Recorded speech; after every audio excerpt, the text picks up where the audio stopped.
Bangkok, as staunchly Islamic AKEs bulldozed mass graves for the victims of the 2004 Boxing Day tsunami, the only explanation they could come up with was Inshallah, it is God's will. A tsunami, the height of coconut trees, had swept across Asia's shores, and no one could be blamed for one of the world's worst natural disasters. 13 years later, survivors of Asia's worst calamity since then are documenting acts of almost unspeakable barbarity committed by Myanmar's military in Rakhine State. And the generals are literally getting away with murder, so far. There has been plenty of outrage across the world, but little punitive action has been taken against them.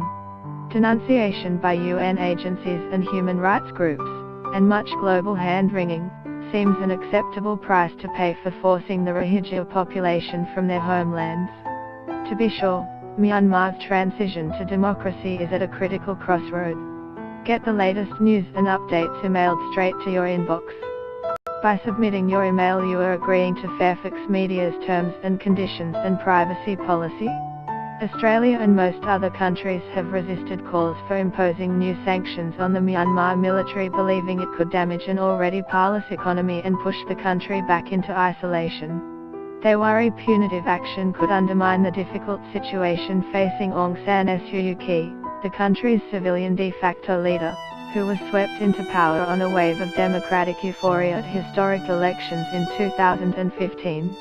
But she has become the military's chief apologist, mocking a huge iceberg of misinformation and rejecting reports of sexual abuse against women as fake news. Only the United States has moved to impose new sanctions on those responsible for the Rohingya atrocities, singling out Myanmar General Maung Maung So, who was in charge of troops in Rakhine. But at the same time, the US has invited the Myanmar military to take part as formal observers, with Australia, in a major multinational military exercise next year, led by the US and Thailand.